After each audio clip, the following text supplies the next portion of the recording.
Good. Great. So we're really excited to speak to you this afternoon. I'm just going to go through the introduction of the show briefly, and then we'll go straight into it. Okay, super. So welcome everybody. My name is Lele Balde, and I work with Business Day. Welcome to another edition of Scaling Through Crisis, which is a show that features inspiring entrepreneurs as they meet the challenge head on.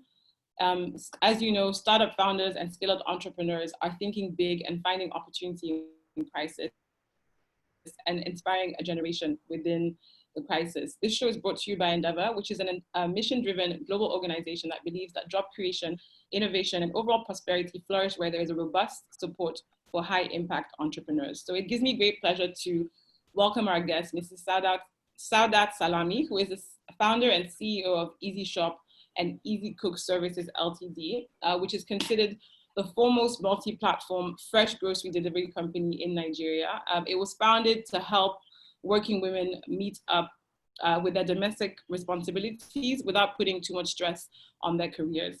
So Mrs. Salami, welcome to the show. Thank you so much for being with us today. So could you start by telling us a little bit about your company, Easycook? Okay, like you said in the intro, Easyshop Easycook started, it was an idea that started in 2001. It was because of the problems I saw working women were having. I was making plans to settle down. I was working at the time, and I just thought of all the things that would happen. You know, when I'm married with kids and I'm working and I have to go to the market and you know, all the stress, everything was just overwhelming. And at the time I was a website developer, and I thought, okay, what could I do with my skills that could solve this problem? And then again, I asked myself, how many people even have this problem that I'm thinking about? When you want to get married, so many things just come to your head and fear and stuff. So I did a bit of research, and I found out that it was a problem for a lot of women, balance work and home life. And so I just thought, okay, let me just build a website. If I build a website, maybe they would use it and it will solve this problem. And you know how it is, build it and they'll come, kind of thing. So, and I was in school then. I was working on schooling. I was doing a course then in AppTech for information systems. I just thought, let me use it for my project. And I used it for the project. It went well. And yeah, so I just started the part-time then. I was still working. Yeah. Fantastic. So you started in 2005, if I'm correct. I started fully in 2005, but all the experiments and stuff in 2001. Yeah. 2001. Okay, well that's great. So you saw a problem and you then kind of built something and it kind of worked out. That's fantastic. So before we go into your company a little bit more, I'd like to ask you how you're doing in this COVID-19 time. I see that you're in an office, so I'm not sure if that's your home or your office, but so how's the COVID-19 pandemic? I'm in the office. We only shut down about 2 days. And yeah, in March, we shut down for about 2 days. We were all afraid. I didn't know what to do. I told my board that we have closed down. My staff were afraid as well. But by the time you look at what's going on, everybody needs food and everybody's looking out for a food delivery company. I had to make the decision to stay open with some of my team. But we've been open since then. It was a bit skeletal a while, but now we're running very well. We've been opened. I'm in the office. Okay. Well, so how would you say that the pandemic has affected your business? I know you spoke about it a little bit, but could you tell us a little bit how the pandemic has affected your business? Oh, hugely. In March was very, very difficult for us. We're working with barely a third of our team. We're overworked. We're closing about 11, 12. The traffic was horrible. And apart from that, the team themselves, they were afraid. We're not invincible. It's not as if when we come and we're delivering food, we can't get the virus, but we have to be here. There was pressure everywhere, pressure from my family, pressure from my friends.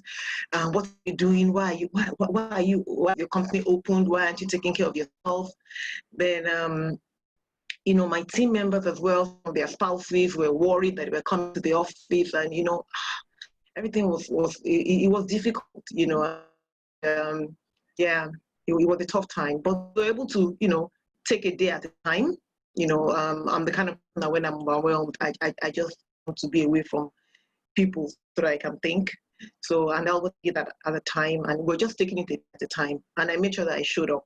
I had to be in the office all the time with my team. We're having meetings almost every day to reassure them, to validate their fears, to just to let them know the company is here to give you everything you want, your mask, we pick them from the home, the buses were going to pick them and drop them, every day, just to make sure that they were not using public transport, and just try to do everything we could. We also try to compensate them, for risking their lives, coming to the office. And, then of course, our customers, we had to tell our customers, no, because we were not working like we usually do. Everything was rushed. We're overworked. So we kept apologizing. We kept on, but, things were going. And here we are. It was hectic. Then, of course, the supply from the farm. A lot of farmers and suppliers. We couldn't get a lot of things from the market. It was a tough time. It's still a tough time, but I think we're better now, unlike about a few weeks ago. Yeah. Mm-hmm. No, absolutely. It seems as though as time goes by, businesses are learning to adapt. Whatever that looks like. The food industry has been, as you mentioned, hit very badly, in the sense that, you mentioned the supply chain issues. I wonder if you can go into a little bit more detail as to the larger issues that the food industry is experiencing at the moment. Storage very big, with a big problem in the value chain. A lot of what we have stored are grains. We have beans, we have gari, we have rice. We can't live on that alone.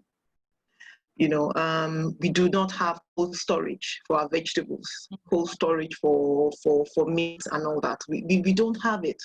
So you find a lot of the farmers now, because, in Lagos alone, we have most of the food is bought by, we party in Lagos. Real party starts on Wednesday, but we are partying almost every day. There are events every day. Mm-hmm. The bars are open in the evening. Our men are drinking and watching football and eating chicken and stuff. It's from the poultry. But now nobody's buying all that. So there's a glut. So individuals can buy food, but there are no parties, hotels to buy all this food, guest house. So we still have a lot of farmers that are crying, there's nowhere to store them. We don't can in Nigeria. So all the waste is on the farm. We don't can, we don't freeze, we don't do anything. We've always talked about this in the agri value chain that, we need to put structures in place, but it was all talk.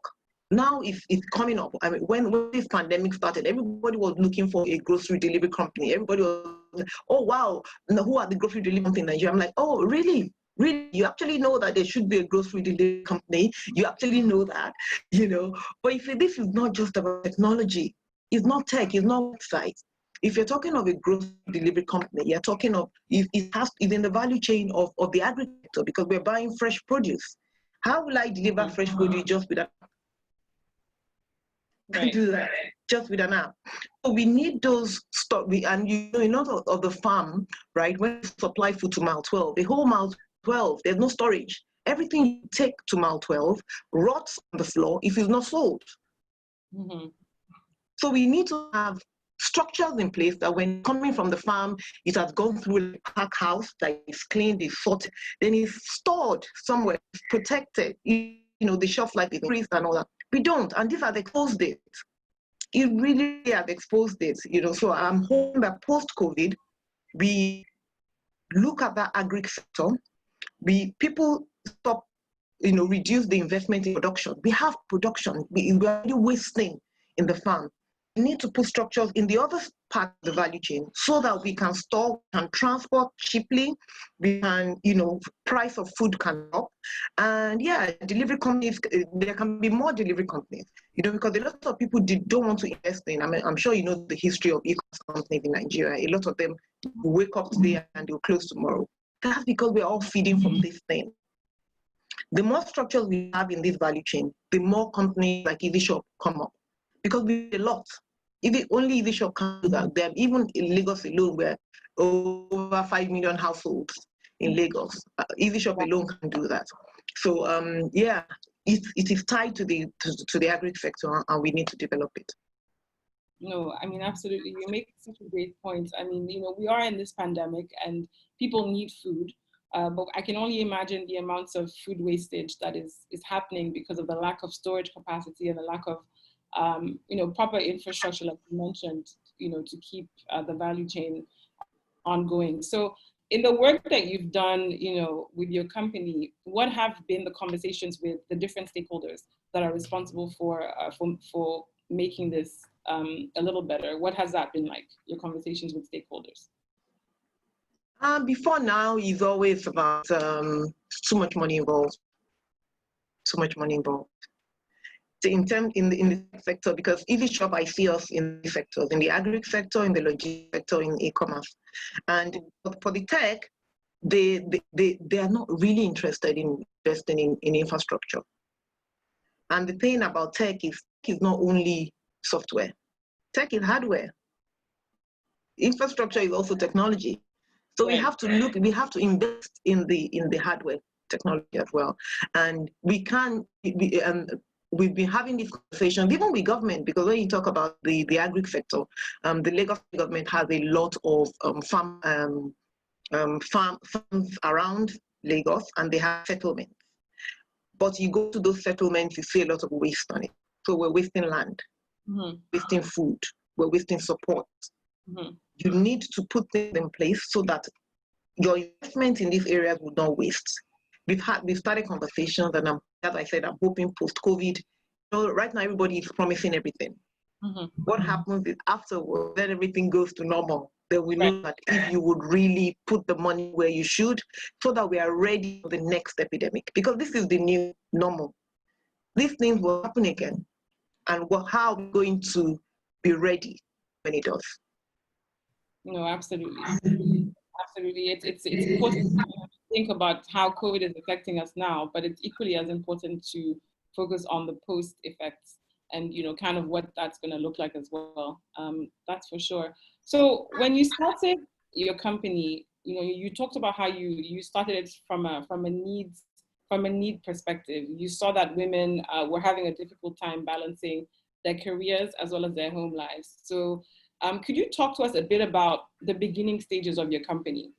So you started kind of in 2001, playing around with the idea, and in 2005 is when you officially launched. We're now in 2020, so you've been in business for, close to 20 years, 15 to 20 years, give or take. And we all know that, having a sustainable business that lasts for that long is, there's a lot of hard work that goes into that. So talk to us a little bit about that journey and kind of from inception to now. When I started, it was just an idea, and like I said, it was just an idea that I just thought, oh, this is so simple. I'm sure I can just build a website and everything will be fine. And I'll be doing my work. I was working at the time. Then I built website. The website, I was in, like I told you, and I aced my project, and that would boost my ego at some point. I was like, oh, good, go ahead and do it. And there was, in 2001, how many people had the internet? Those of us that internet had it in the office, and it was, what we call plug and pray, click and pray. You click and wait for like ages and pray, it comes on. So when I built it, they were like, no. I have a problem. I can't go to the market. I'm finding it difficult to go to the market. I would like you to do this for me, but I'm not going to click and pray.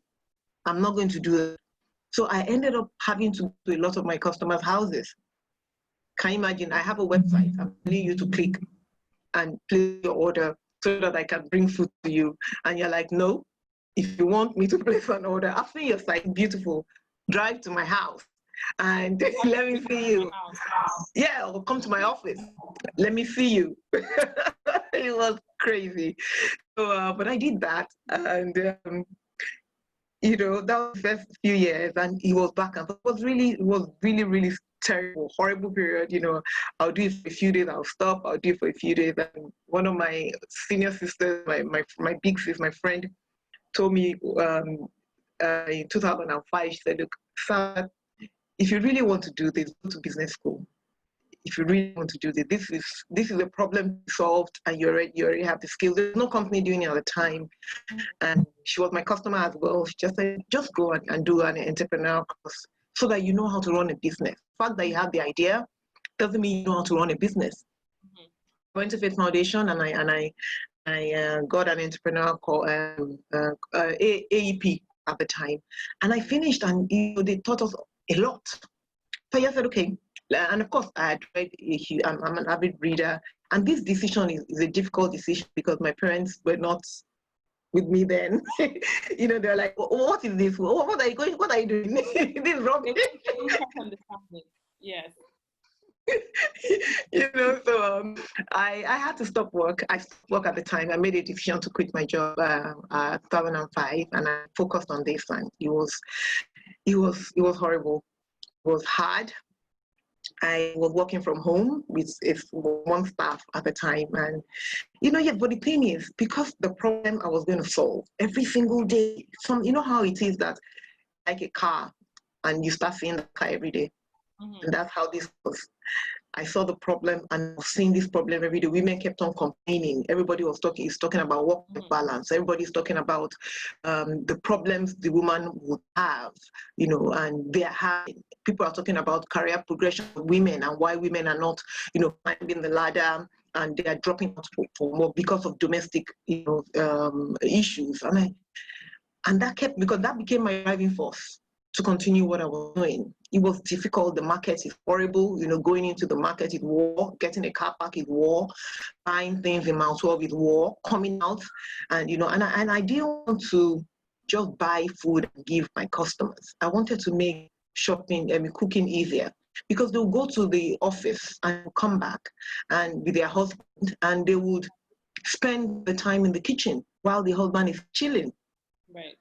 And both went out together. They both went out to walk. So that was, for me, I wanted that to be a good process for the woman. So we would clean the food.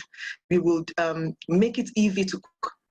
Just wash everything we need to wash. If you want anything grind, we'll grind it and stuff. So it was something that was novel at the time.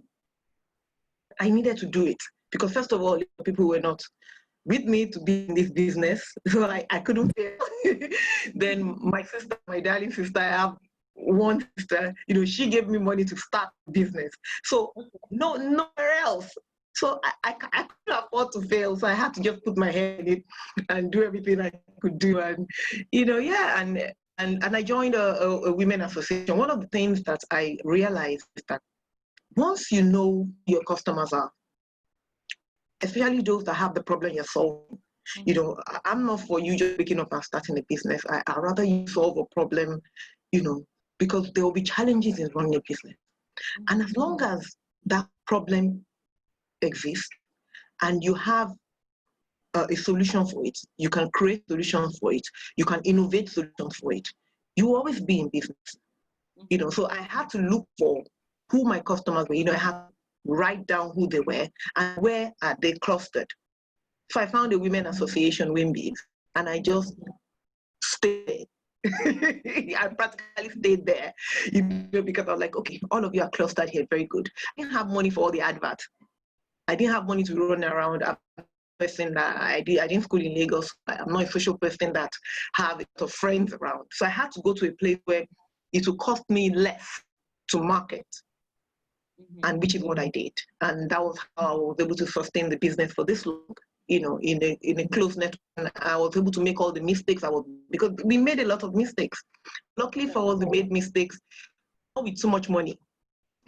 We had women in WIMBIs, WIMBIs women are high achieving women. And I joined them at the time where they were moving, on that ladder. They were becoming MDs, they were becoming, the politics, they were doing, it was just perfect for me. So when I came in, it was like, oh, very good. Let me outsource this domestic thing to this woman. So my failure, they didn't even want to hear it. You can't fail because our life is attached to you. So my friend, get up. So they did help pull strings. I didn't know them, but they just helped me, and because let me just say shared value. We're helping each other. They were helping my business grow. And I was like a support service. Easyshop became the support service for a lot of the women in the Women Association, and really helped us. That really did help, yeah.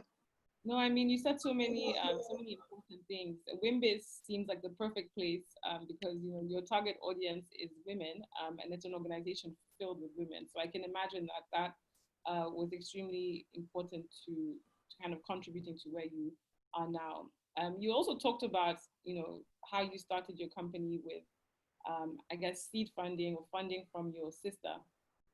So have you gotten financing or investments after that initial investment? Can you talk to us a bit about the raising finance for your business and also sustaining it?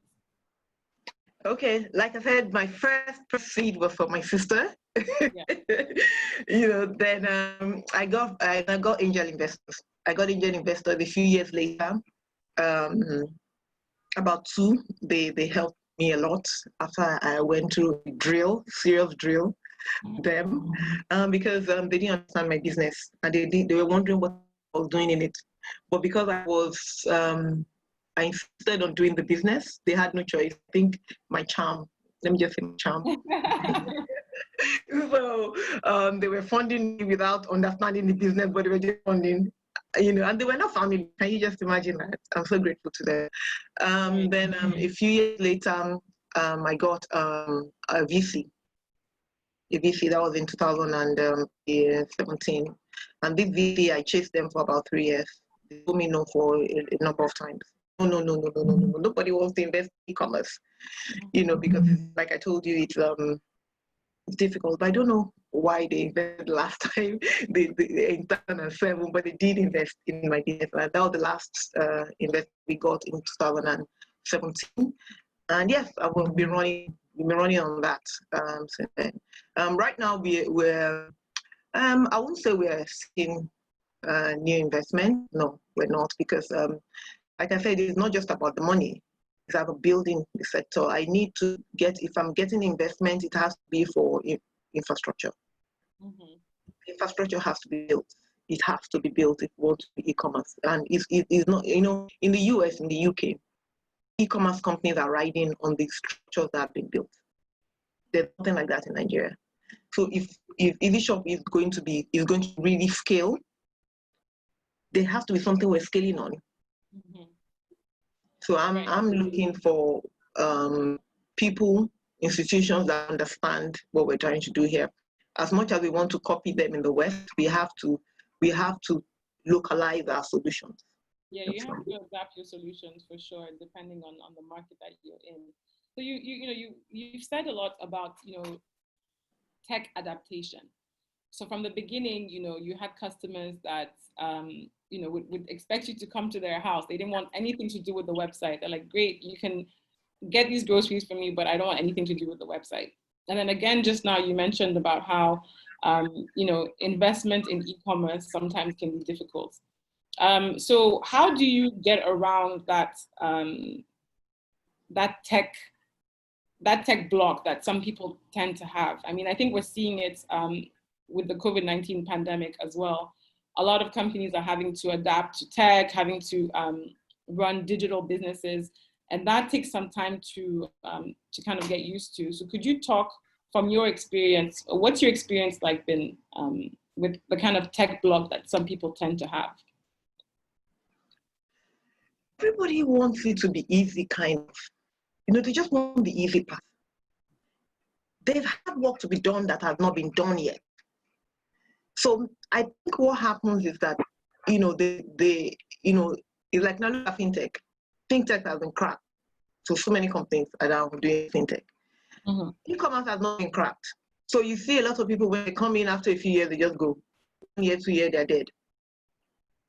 Right. Because there's something they need to put in place. E-commerce is not just tech, so for people in Nigeria, it's expensive. Investing in Nigeria is expensive. You know that when you look at other countries and the things that, we don't have light. We don't have constant light. So if you want to invest in this, you need to have your cold room always on. All the infrastructure relying on in the good roads, the transportation, the cold chain infrastructure. It's a lot of money. Mm-hmm. It's a lot of hard investment, and they are not ready for that. They really are not ready for that. And I think for me, it's always been, I'm very patient.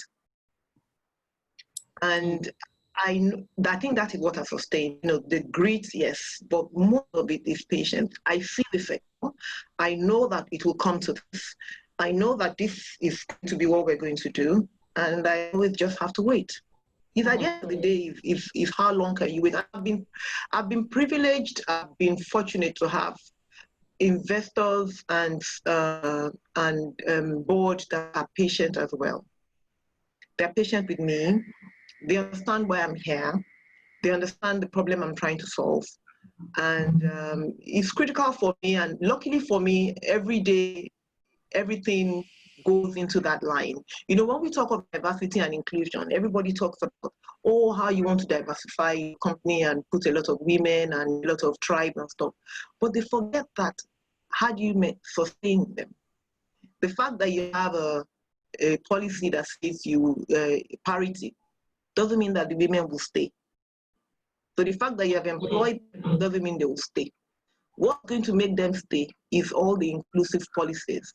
Example, married women.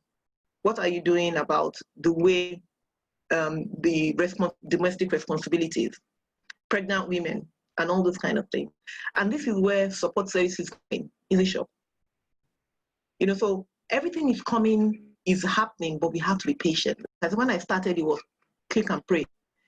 You click and you pray. And now we're here. I remember when we put our GPay, online payment. Nobody used it for years. Nobody clicked it for years. Nobody used it because they were afraid. They were afraid that if I put my card in, something is going to happen.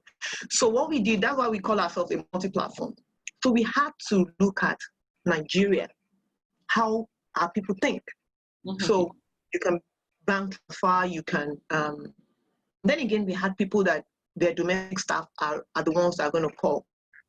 So we had to put that in place. I'm not here just for tech. I'm here to solve the problem of the working woman. So we have to do things that will make it easy for the working woman to shop. Even I have a lot of tech women that are refusing to use the website. Really? It's culture. This is our culture thing. They don't have the time. So their cook is shopping for them. Their driver is shopping for them. I kid you not. Yeah.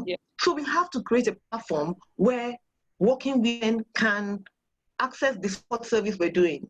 So for me, yes, we're building an online platform, but yes, I need to solve this problem. And because this is our driving force, I think this is why we've still been here after 15 years. Because we have adapted to the way our culture is. Yes, we're trying to move everybody to a platform and trying to, innovate new ways, but we also want to move with our economy, with our society, with the people. And we cannot invent faster than the people that are here to use it. We can't. That's very true. That's a very good point. So it seems like you really understand who your customer is and you're willing to adapt your model that has been popular in, I guess, the Western world, but you're trying to have a Nigeria-specific model that works for the society that you serve, which makes a lot of sense. And studies have actually shown that women who have working women who actually have adequate support system at home, so in terms of domestic work, childcare and things of that sort, tend to have the ability to have, I guess, broader or larger careers because they have these things in place. So I think it's definitely something that more people should be using, for sure. So I'd like to talk to you a little bit about empowerment and financial inclusion. I know that in 2017, in partnership with the Lagos State Employment Trust Fund, you launched an initiative to train and empower market women and men. So could you talk to us a little bit about that? It seems that the empowerment of other people is something that's important to you. Yes. When I started my business, I didn't know anything about this business. There was nobody doing it. And, I was fortunate. I was fortunate to get a lot of market women and men that also were fascinated about what I was doing. I was going to the market and I was telling them that I'm helping people shop. I know they would come in like, oh my God. They had this pity look. Like I didn't know what I was doing. And so a few years down the line, LFTF started their loan, and I got it. I was one of the first set of people they gave the loan to, and I just thought, it would be good to help those that have helped me along the way to raise for them to apply for this loan. So what I did was I'll put them together. I approached LSCTF and I told them what my plans to do, and they said, good, if I can train them and put them together, they would help me. They'll give them the loan. So what we do for every year, they give us about 50 slots that I go to the market, and it was mainly for the women when I started for the men, but a lot of the men refused. They said no. They also we're going to be part of it. So we go to the market, train them. We help them to, LSTF also give like 2 or 3 resource persons. The tax office also gives us a resource person. So we make sure they all pay their tax. They register for their tax. We help them to register. They all pay their tax. We help them to fill the form. We help them, we train them, then apply. Then we monitor them, and thank God. And they only apply for I think the one of 500,000. And we have been doing that for about 3 years, and we've had no default cases. So almost every year we have like 50 slots. We go in, we train them, we monitor them, and they take the loan for a year. And that has been, that has been very rewarding for me. Looking at them, and it's almost the same set of people you see in the market for years. They're selling the same thing. They're just as small as they were. Growth for them is, they see it as, I have to be in the market every day. Once I'm in the market every day, I open my shop, I'm fine. Right. So you see, they're just, is a tray, and that is it, a tray. And they're also used to collecting this microfinance loan that is, the interest rate is so high. So I remember when we started this, they all came together, they put money together to come and give me. And I'm like, is something wrong with you? No. This, this no, because they didn't understand. First of all, they didn't believe that the rate was so low from LFCTF. Secondly, they did not even believe that we'll put them together and help them to access this loan without getting anything from it. And I'm so happy that that's very dear to me, and we keep accessing that loan, and it helps their business. I mean, it's extremely important to empower people at different levels of society. And essentially, if we don't empower market people, our economy won't grow. That's just as simple as it is. Financial inclusion, we always talk about it, but essentially, if the people at the bottom of the pyramid are not empowered, then our economies are just going to really stay stagnant. So that's really great that that's something that's important to you. So it's obvious that you are, I don't know if I can call you a feminist, or you're someone who is passionate about the empowerment of women. So I wonder if you have any advice for women entrepreneurs that want to start something, but just, because of society or because of the way that our world is, unfortunately, haven't been able to do it yet. So do you have any advice for entrepreneurs that are female that want to maybe start a business? Feminist. I like women. I like the cause of women. I don't like to be in a box.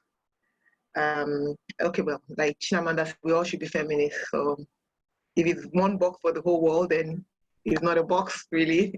Yeah. So for women that want to start their business, one of the things I like is justice, not necessarily a women based to push women based. I just want people to have a choice. If you want to start a business, I've always looked at it from What problem are you solving? Because starting a business is difficult, especially in Nigeria. It will drain you, and you need fuel. Your fuel has to be the problem you're solving, the solution, and the people that are using that solution. Mm-hmm. It has to be your fuel. It has to be. So if you want to do that, then I think we should all think, we like to copy a lot. Someone is doing this, everybody rushes there. I think for me, people need to be trained. I'm just going to look at it in my own path, what helped me, because from 2001, 2005, I was starting and stopping my business until I went to entrepreneurial school. And I've done about 2 or 3 more, entrepreneurial studies afterwards. And that helped me. People need to be trained. It has gone past the time of our mothers that they would just open shop and they'll be declaring millions years, sending us to school with it. That is over. Our competition is now global, so you can't just wake up and think everything will be fine. Mm-hmm. So we need to be trained. You need to go to entrepreneurial school. It's just important. You have to go to entrepreneurial school. You have to. You also have to have a problem solving. Find a creative way, a way, something that is going to be your anchor in that business. When everything is messed up, then you're like, okay, what is the other way I can solve this problem? Because by the time everybody copies you, which they will, it is the new creative way of solving the problem that would help you find your own blue ocean, your own way of differentiating yourself from everybody. And I think that is what has sustained me over the years. That's actually what I try to tell my mentees is find your own niche, find your own thing, find the problem you're going to solve and get trained. Be very good at it. You have to be dogged, because everything will come at you. Family will come at you, not because they don't like you, but because they don't understand what your dream is. They don't want you to fail, because your failure means that they're going to have to pay your meals, so they'll try to stop you, but you have to know who you are. You have to feel enough. Then once you do that, anything you do, whether it is I'm not, people say, oh, go after your dreams, go after your passion. If your passion is no, I'm not that go after your dream. No, it has to make sense. The naira and kobo must match. So that makes sense. I like that. I'm not after that passion. That go after your dream. That passion must make sense. It must add up to naira and kobo. So if you're going after your passion, what is that passion? How does that passion turn to naira and kobo, and how does it sustain you? You need to get trained in it. You need to know. I'm in school almost every year. Every season, I'm doing a course. I'm doing something. I want to know. About my customers. I want to know about the new ways of solving problems for them. I also want to know, who I'm competing with. I want to know the fastest way to do stuff. The smart way to do stuff. Hard work is good, but smart is better. And when you have both, so you need to, you can't just rely on yourself and say, oh, let us do this and open a shop. Nigerians like opening shop too much. Everybody wants to open a shop and sell something. If you're opening shop and selling something, then who will buy? We need to start solving problems. We need services in all the sectors. And I think there's a lot of where I want a lot of women to focus on, because we have the soft side. And if you want to be a service person, it's about the soft skills. Women are very good with soft skills. So I think we should look at starting businesses, especially support services. When you take a woman from the house, from becoming a housewife to a full-time working woman, you're going to have to create almost 14 different jobs. About 14 different jobs we're talking of. Now we have the after-school service. That's the reason why we have a lot of after-school services now, because women are working full-time, and that's a service sector. We're talking makeup artists, we're talking domestic shopping, we're talking, so many things. Service sector, support services. That is where I think people should concentrate on, and they should get trained to know it. You have to know your thing. You have to know it. Just don't wake up and say, well, how can I get customers? What does that mean? If you're asking me how can you get customers, it means you don't have the demographics of who you are solving a problem for. You don't know where they are. You don't know what they look like. So I think that's what we should start thinking about. Instead of just copying stuff. Yeah. No, I mean, I think that makes a lot of sense. Those are definitely some really great points. I want to go into some questions that we have from the audience because people have some questions for you.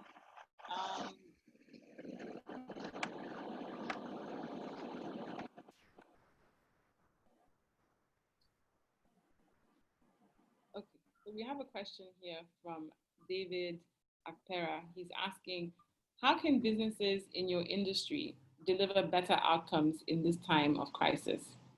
So I know that we've talked about that a little bit, but how can e-commerce businesses, let's talk about e-commerce businesses, deliver better services in this time of crisis? Whether it's this time or whatever time, what I always tell my mentees in this sector that are doing this is that we just have to, first of all, why are people telling you to buy food for them? Why? Because they don't have time, because they are doing other things. So you have to buy them high quality produce.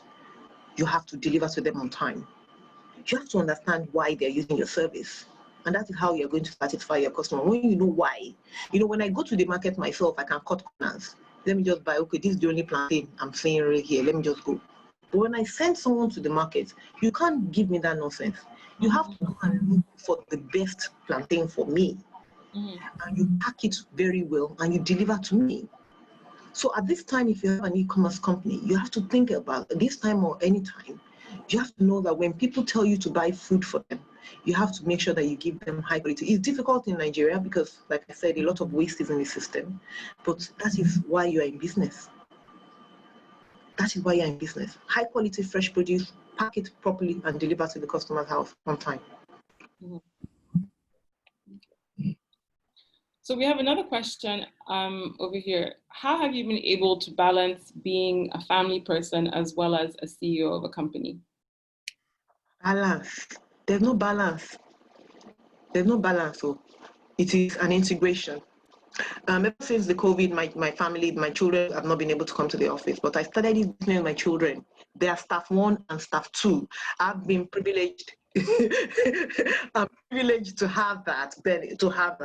And yeah, I am privileged to have that. I started visiting my children around, and they've always been around. They come to my office from school. They're in my office, and I did that for my staff as well. So when their children close, they come here. As a female founder, I think that's one of the things I can do is to be the change that I want, that I seek, to create an environment where a mother can walk with her children and still do her thing. And that's what I can tell you is that the initial part I couldn't scale quickly because my children were still young. There's nothing like that. Something has to give. The good thing is that I'm an introvert, so it was okay for me. I don't have to socialize so much. So my work was my life, and my children were around me. So I didn't give up much. I go to the customer's house with my children. I'll go to the market with my children. I was doing everything with my children, and so it was okay for me to balance that. My husband was there. My husband has always acted in my business, so it was easy it's not easy for everybody, which is the reason why I understand it so well, and I see it. I'm passionate about it, and the way just to take that domestic responsibility away from when do you know that at the entry level 48% of the workforce are women, but by the time they are getting to the seafood, 22% are women. And it's not as if the men don't like us. No, by the time the woman gets from training entry level to seafood, she's already getting married and having children and having responsibility. The woman is going to choose the home before our work. It's because the men don't like us. That's why we're not in seafood. That's why we're not in the boardroom. It's because of our domestic. Prioritize their families. We will choose family before we choose work. That is it. except we have a good support system. If you look at all these, a lot of the women I admire, they come out and say it. Their mom is still with them, looking after their children. They have a huge support system. We should stop lying to ourselves. You know, they have a huge support system that is making sure that when they are MD, when they are a minister, when they are a governor, when they are in London and their office, you know, someone is doing the domestic thing. They have outsourced successfully. So in order for you to quote unquote have it all and be MD and be a wife and a mother, you must build that support system around you. And that's what I push, Easyshop pushes, that we are a support system for the working woman and the man, because we have a lot of men as well, bachelors, even married men that, you know, a lot of married men have outsourced to their wives. That's why a man can wake up one day and they put him to London and he won't even blink. But a married woman, you post her to London, even if she's getting a raise, it's going to take her like 2 months to make that decision. If she doesn't have a support system in place, she would not go. Yeah. She won't go. So yeah, that's how I've been able to do that. I have a good support system, and I run my own company. So, so I guess you kind of have it's kind of your own time, in a way. Okay, so in 20 years from now, so you've had the company for about 20 years now. Where do you see Easycook being? What kind of company do you envision having in 20 years? 20 years, I'll be retired. Long before that, I'll be retired. This girl is tired. You know, let me just say 20 years, you know, beginning on January, we all had this dream. You know that COVID has crashed so many dreams. So don't let us be shooting 20 years down. I don't know what's going to happen. You'll definitely be around in 20 years. That 20 years, I'm not going to shoot it. I'm just going to take it a day at a time. Post-COVID, and just, you see, I've always known that things need to be put in place for this company. The infrastructure needs to be built.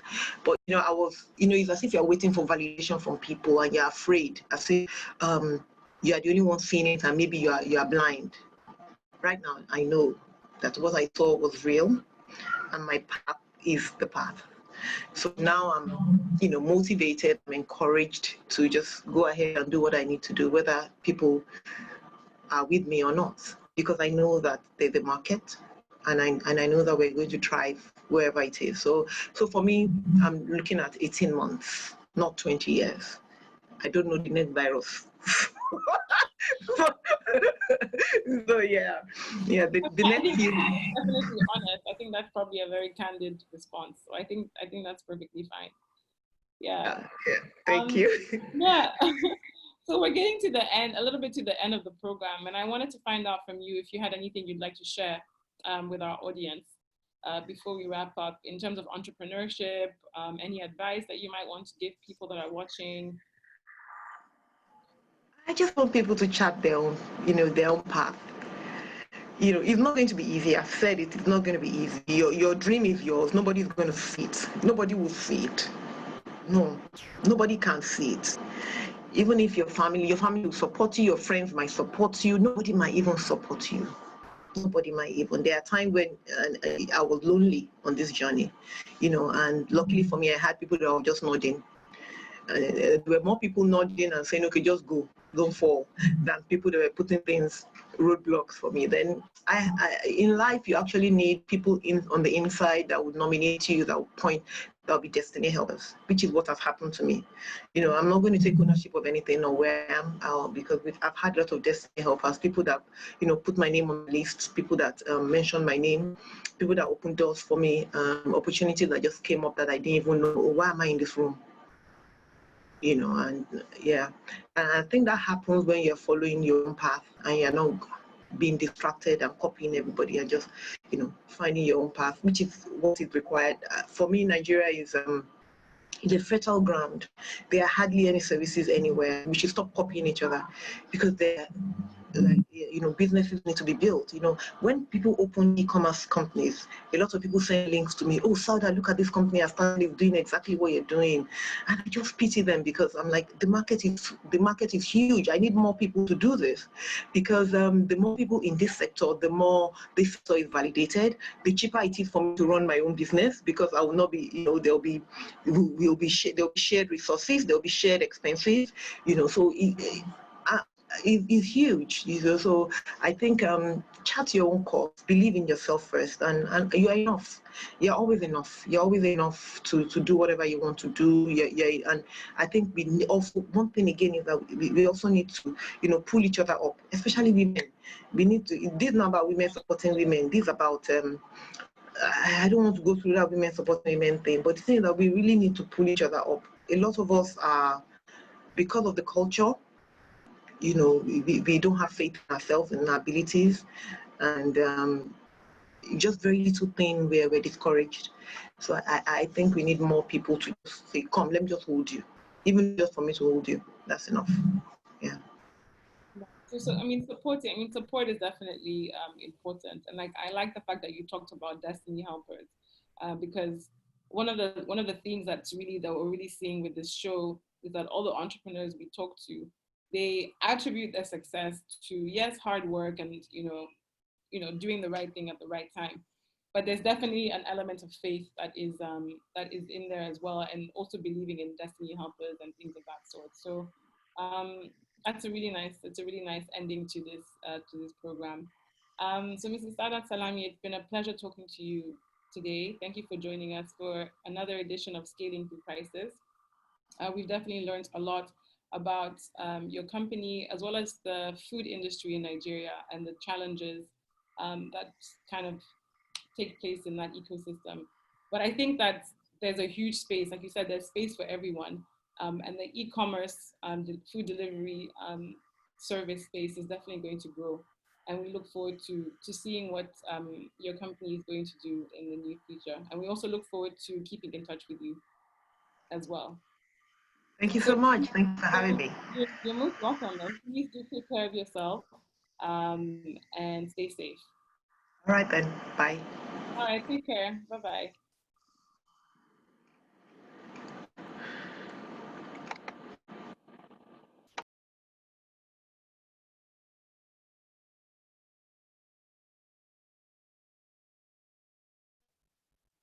Thank you so much, everyone, for tuning in to another edition of and this show is brought to you by Endeavor Nigeria. It was a pleasure talking to Mrs. Saudat Salami, and it was really interesting to speak to her about Easycook, Easyshop, which is her company that has been around since 2001, and essentially it was started to help working women balance their careers as well as their home lives.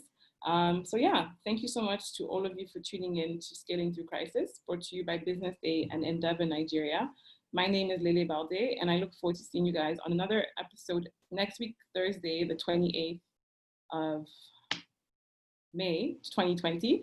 At 2 p.m., we'll be speaking to Vivian Nwaka, who is the CEO of MedSaf. So I look forward to seeing you guys there. Take care of yourself. Eid Mubarak to everyone that is celebrating. And I look forward to seeing you guys next week. Thank you.